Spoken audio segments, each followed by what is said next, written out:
Head coach Pat Noonan against at Saturday's game in Miami. Carter, do you want to start us off this morning? Yeah, good morning.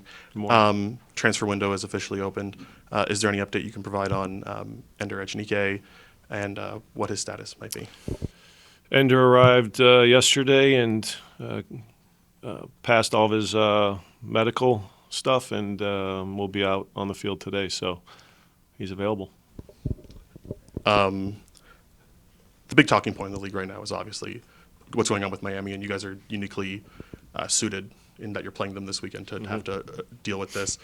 Have you received any clarity from the league as to the status of Lionel Messi and Jordi Alba as to if they may or may not be available? No clarity. I don't necessarily know that we need clarity. There's rules. I'm aware of those, so we're under the impression that we'll prepare for the game without those two available, and we've just played them a week ago, so we know what it looks like with them on the field. But that's kind of how we approached it. Speaking of you played them 10 days ago. It hasn't been that long. What are some of the unique challenges that you guys have to prepare for when you're playing a team so recently? I mean, you were successful last time. It seemed that it worked. Do you have to feel like you have to make a change just to make a change? No, the challenges are we performed well against a very good team and got a good result.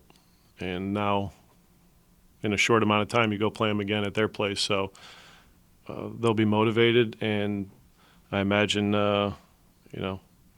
improved from the first performance. So it only becomes more challenging to go and try to replicate what we were able to do at our place. So I think the guys understand this will be a very difficult game. There's certainly plenty on the line as far as implications with where both teams are in the standings and where we're at in the year. So a good challenge, but our focus was to take what we could from our last matchup and understand, what might look a little different and how do we approach this game. Going back to the All-Star game issue, was there any consideration of holding Evander or Miles back, and was there any messaging from the league ahead of time reminding teams about that rule? There was no thought of holding our guys back. It's never been the case. So our guys have always gone to represent our club, and then that won't change. So they did a great job. Miles and Evander represented the club in a really good way, and it was nice to see Evander be the captain to go and do well in the skills competition. And I thought for the stretch of the first half that I saw, he did a good job, and so I'm happy for those two and in their performances. Are they fully available? Are there any limitations? Because it was 45 minutes. No limitations. They're available. They arrived yesterday, so it was more just getting them in the building to get recovery and prepared for training today and the game tomorrow. Do you think that is any advantage for Miami if Messi and Alba are available, but we're able to have that full week of? I'm not too concerned about the advantages, disadvantages. We're preparing our guys to go play a very good Miami team with whoever's on the field. So how it plays out, I don't know. But our focus is on going and trying to replicate our last performance with whoever we're matched up against. Good morning. Thanks for the time as always. Just obviously, like you said, you played him just last week, 3-0 victory. What do you take away from that match heading into this weekend, and how much can things change in such a short time? A lot can change based on motivation, based on thinking the game will look the same if we have the wrong approach. Even with the right approach, things will look different. You're playing away from home. It's the conditions I think will be pretty similar as far as the challenges of the heat and humidity, but how to manage it in the moment. And I think we managed the game on Wednesday here in a very good way and in all phases. But there were still moments where, we got some of our build wrong and it led to some dangerous transition moments for them.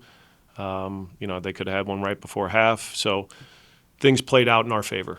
And if we want that to look similar, we have to be very disciplined in our approach in all aspects of the game, which I think we did that well.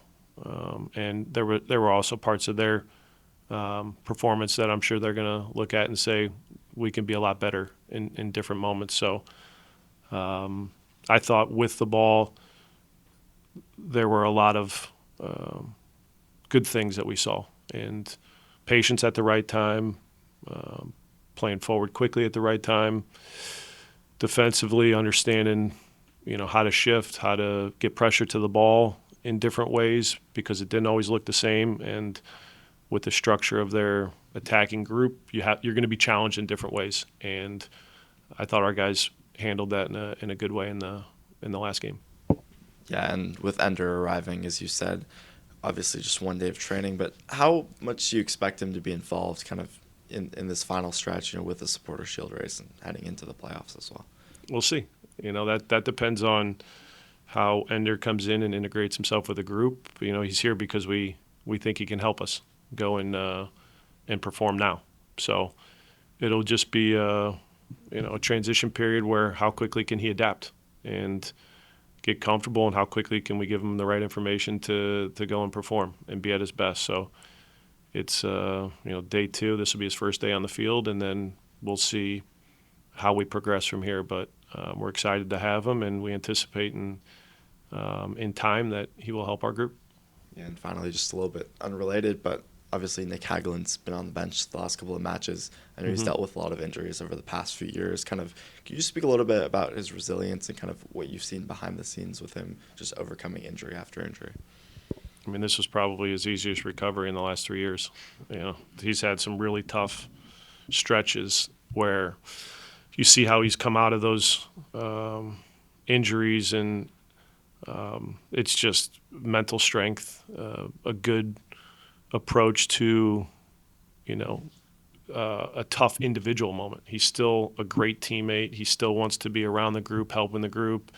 He's just got a really unique ability to handle tough moments. And so this was a 2-month injury, and really in the last week or two, it's about contact, him getting comfortable, getting hit in the area, which thankfully we've had a couple moments to test that, and he came out okay. But that was the mental challenge. The physical challenge is just getting back into shape. So it's good to have him back in the mix and on the field. And these last couple of days, I think he's looked really really strong. So similar to the previous injuries, how do we get him minutes, and how do we push him forward from a fitness perspective? That's tough at this stage, just with games, and so we'll try to figure out how we do that. Pat, I apologize if this is overly vague or philosophical, but this is the 3rd year in a row you guys have either entered this kind of 10-game stretch to close the season in the lead for the Supporter Shield, or at the very least very much in contention.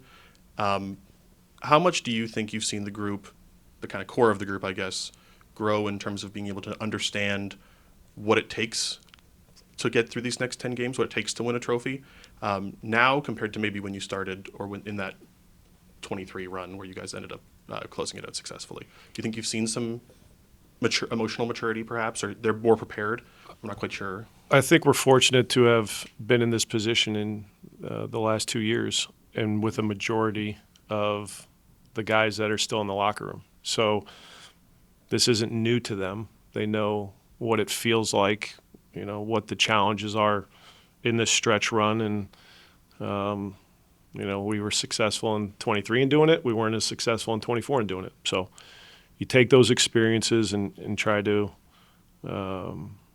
figure it out with your current group. And so there's new players, new teammates, and we're in this process together now of this particular year where you can rely on a veteran presence to have the right conversations as we move forward to maintain the position we're in, to understand what the games look like and what the challenges are going to be. And we don't talk too much about a Supporter Shield. We talk about progress. We talk about week to week what does it look like for us to continue to get better? And we're in a pretty good way right now about understanding how to do that. Everybody knows where we're at. I don't need to tell them. So if we're constantly talking about it, I think it's just the wrong message to what we need to achieve in the moment. And so the moment right now is how do we prepare for tomorrow in a good way to go and try to get a good performance and a good result in, and then we move on. And it's that simple. So the guys have done that in a good way, and the players that have been here in the last 3 years and been in this position before, I don't need to tell them too much. They know because we've done it well, and we've done it where we haven't been come out on top. So this is a new year with a new opportunity and a new group of players. So we'll continue to take that approach.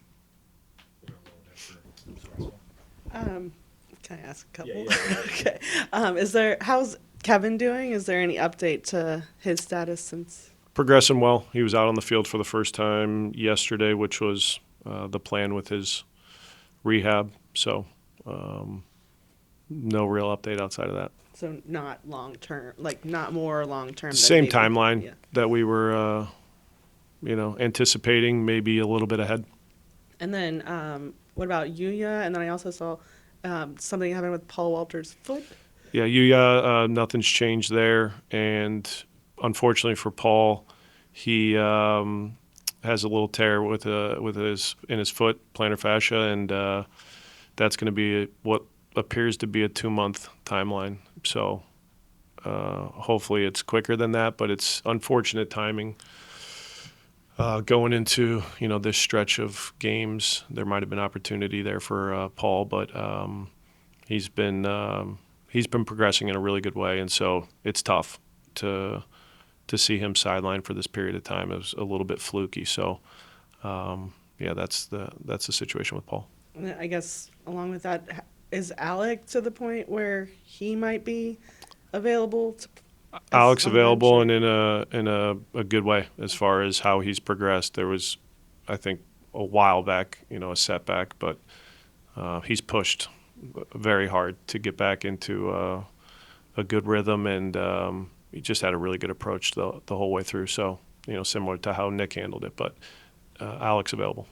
And then just to kind of wrap up the discussion on the transfer window, which I'm sure we'll be asking about more, but just how important could this window be in terms of setting you guys up for that last stretch of game, and going into the postseason? Do you view this window as, especially with Obi, his timeline? I don't know if that's. Yeah, every window is important as far as how you make decisions to help what the current group is in need of and long term. So those conversations at this period of time are always ongoing, and it's no different than the winter window. It's no different than as the season is unfolding. What do we need? What are we looking for? We're trying to compete for trophies, so how can we improve our group? So there could be help on the way. We have to take into account the Obi situation to see if we need another piece in the midfield. So we'll see how that plays out, but I know Chris and his guys and the coaches are always in communication about what are we in need of and how do we make a strong push here at the end of the season.